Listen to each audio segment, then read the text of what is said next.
اے محبوب ہم نے آپ کو عظمت والا قرآن دیا. سورہ فاتحہ کا ذکر الگ سے کیا گیا. اس سے معلوم ہوا کہ سورہ فاتحہ بہت عظیم سورت ہے. عرب شریف میں مشائخ کا یہ معمول ہے کہ ہر مقصد کے لیے سورہ فاتحہ پڑھتے ہیں. وہ کہیں گے بیماروں کی شفا یابی کی نیت سے سورہ فاتحہ پڑھیں. اپنی محفلوں میں ان کا یہ معمول ہے. پھر کہیں گے جو لوگ بے روزگار ہیں ان کی روزی کے لیے سورہ فاتحہ پڑھیں. اور ان کا یہ کہنا ہے کہ احادیث سے ثابت ہے کہ سورہ فاتحہ جس نیت سے پڑھیں گے، جس حاجت کی نیت کر کے پڑھیں گے، اللہ تعالیٰ وہ حاجت پوری فرمائے گا. جس مشکل کو دور کرنے کے لیے پڑھیں گے، اللہ تعالیٰ وہ مشکل دور فرمائے گا. آگے ارشاد فرمایا لا تمدن عینیک الی ما متعنا به ازواجا منہم. اپنی آنکھ اٹھا کر اس چیز کو نہ دیکھیں جو ہم نے ان کے کچھ جوڑوں کو برتنے کو دی. معنی یہ ہے کہ اے سید انبیاء صلی اللہ تعالی علیہ وآلہ وسلم، ہم نے آپ کو ایسی نعمتیں عطا فرمائیں جن کے سامنے دنیاوی نعمتیں حقیر ہیں، تو آپ دنیا کے سامان سے مستغنی رہیں جو یہودیوں اور عیسائیوں وغیرہ مختلف قسم کے کافروں کو دنیا کے سامان دیے گئے ہیں. ان سامان سے آپ مستغنی رہیں. یہ خطاب نبی اکرم صلی اللہ علیہ وآلہ وسلم سے ہے اور حضور کے ذریعے امت کو تعلیم ہے، کیونکہ نبی اکرم صلی اللہ علیہ وآلہ وسلم تو ہر وقت اللہ کی یاد میں گم ہے.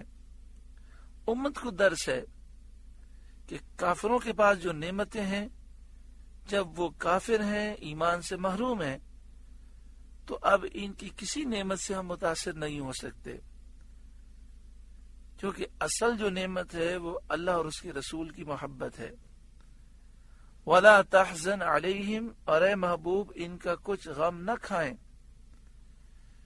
حدیث پاک میں ہے کہ سید عالم صلی اللہ علیہ وآلہ وسلم نے فرمایا کہ ہم میں سے نہیں جو قرآن کی بدولت ہر چیز سے مستغنی نہ ہو گیا. یعنی قرآن ایسی نعمت ہے جس کے سامنے دنیاوی نعمتیں ہیچ ہیں. یعنی آپ صلی اللہ علیہ وآلہ وسلم فرماتے ہیں جسے قرآن پاک کی نعمت ملی، اب اس کے بعد وہ کسی اور نعمت کو زیادہ بڑا سمجھتا ہے تو وہ ہم میں سے نہیں ہے.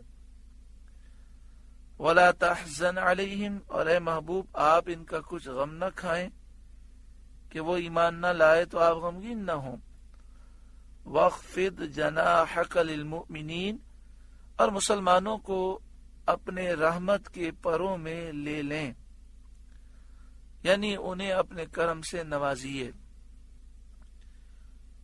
الحمدللہ پیارا آقا صلی اللہ علیہ وآلہ وسلم نے مومنوں کو اپنی رحمت کے پروں میں ڈھانپ لیا، اور آج ہر لمحے حضور کی رحمت ہی کا صدقہ ہے.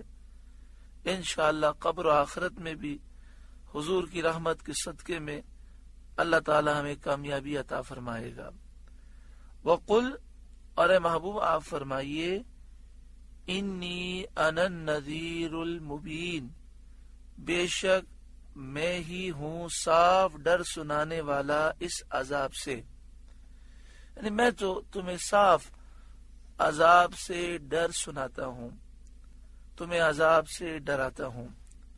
کما انزلنا علی المقتسمین، جیسا ہم نے بانٹنے والوں پر اتارا.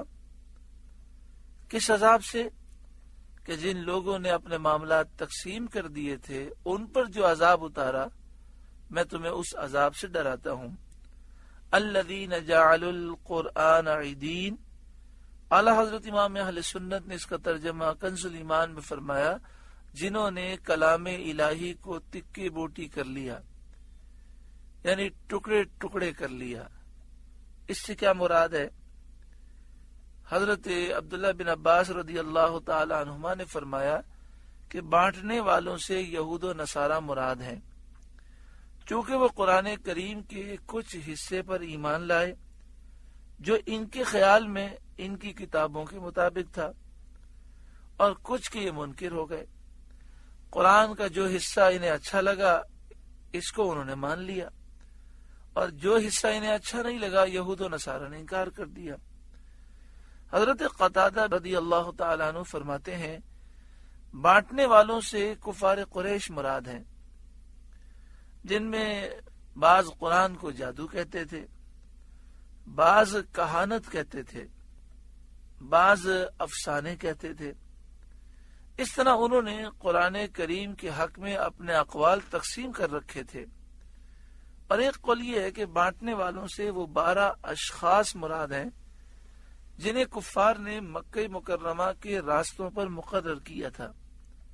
حج کے زمانے میں ہر راستے پر ان میں سے ایک ایک شخص بیٹھ جاتا تھا، اور وہ آنے والوں کو بہکانے اور سید عالم صلی اللہ علیہ وآلہ وسلم سے منحرف کرنے کے لیے، دور کرنے کے لیے ایک ایک بات مقرر کر لیتا تھا، ایک ایک بات اپنی طرف سے گڑ لیتا تھا۔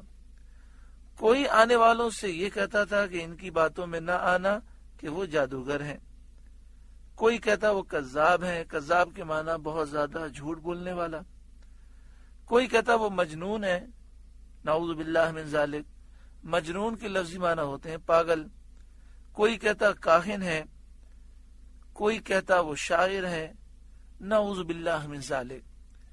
یعنی یہ مختلف راستوں پہ بیٹھ کر نبی اکرم صلی اللہ علیہ وآلہ وسلم کی گستاخی کرتے۔